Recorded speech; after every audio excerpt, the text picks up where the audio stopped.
शेतकरी कर्जमुक्तीचा दुसरा हप्ता जाहीर. शेतकरी कर्जमुक्ती टप्प्याटप्प्याने पूर्ण करणार, एकनाथ शिंदे. शेतकरी कर्जमुक्तीचा दुसरा हप्ता जाहीर झाला आहे. आतापर्यंत 10,000 कोटी रुपयांचा निधी शेतकऱ्यांच्या खात्यात जमा झाला आहे.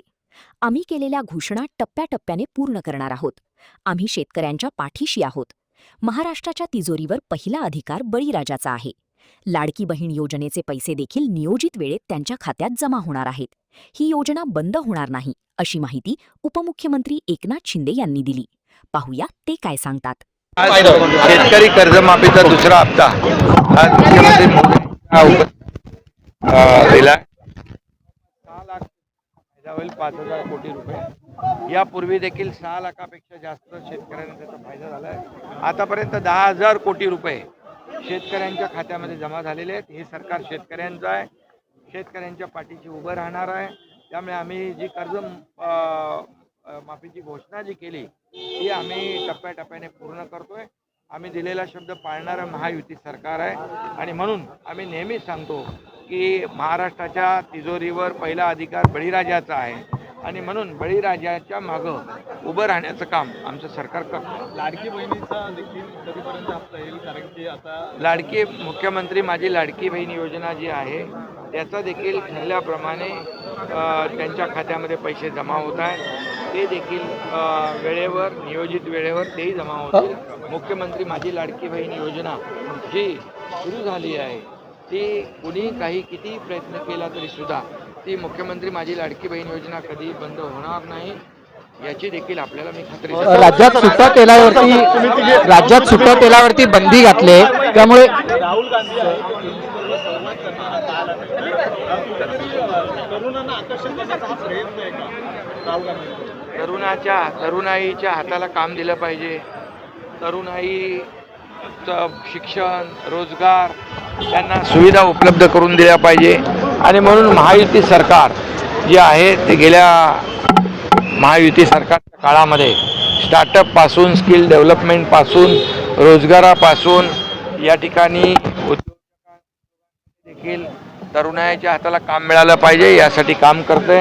या देशाचे प्रधानमंत्री नरेंद्र मोदी साहेब देखील तरुणाईसाठी, हा देश तरुणाईचा देश आहे, त्यामुळे या देशामध्ये तरुणाईसाठी अनेक निर्णय आपल्या केंद्र सरकारने घेतले, राज्य सरकारने घेतले. त्यामुळे नुसतं असं या ठिकाणी खोटी आश्वासनं देऊन या ठिकाणी जनतेने ज्यांना नाकारलेलं आहे त्यांनी किती प्रयत्न केले तरी सुद्धा या देशाचे लोकप्रिय प्रधानमंत्री नरेंद्र मोदीजी यांनी या देशातल्या युवकांसाठी, तरुणांसाठी जे काही केलेलं आहे ते म्हणून 140 कोटी जनता तरुणाई आपल्या देशाचे प्रधानमंत्री नरेंद्र मोदीजींच्या बरोबर आहेत आणि म्हणूनच एक जी काही लोकप्रियता त्यांना लाभलेली आहे देशात आणि जगभरामध्ये ही यांची विरोधकांची पोटदुखी आहे आणि म्हणूनच या तरुणांच्या खांद्यावर बंदूक ठेवून या ठिकाणी आपल्या राजकीय पोळी भाजण्याचं काम या ठिकाणी ते करतात.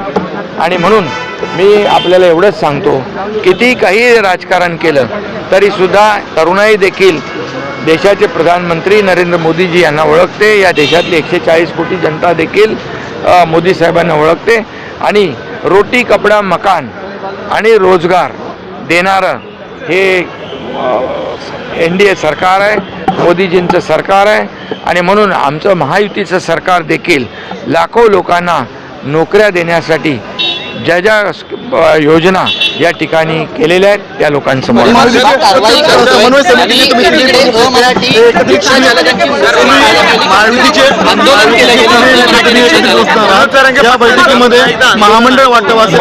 मनोज जरांगे पाटील यांच्या भेटीला त्यांचे प्रश्न समजून घ्यायला महायुतीचे मंत्री त्या ठिकाणी गेलेले आहेत.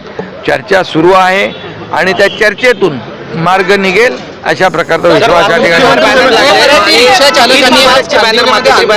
आपले गणपतीचे उत्सवाचे मोफत बसचे बॅनर लागले, हिंदुत्वाची लाईन प्रयत्न झाला माजगावमध्ये. बाळासाहेबांचे विचार, आनंद दिघे साहेबांची शिकवण घेऊन आम्ही पुढे चाललोय आणि त्यामुळे आमचे गणेश भक्तांच्या स्वागताचे किंबहुना कोकणामध्ये गणेश भक्त लाखोंच्या संख्येने जातात, त्यांच्यासाठी ST मोफत सोयीसुविधा देण्याचा जो काही उपक्रम आम्ही गेल्या अनेक वर्षापासून राबवतोय, हा जो सण गणेश भक्तांचा आहे त्याचे बॅनर आम्ही लावलेले आहेत. मराठी समन्वय समिती आज या बिल्डिंगमध्ये सेक्युलर होत आहेत असं म्हणा.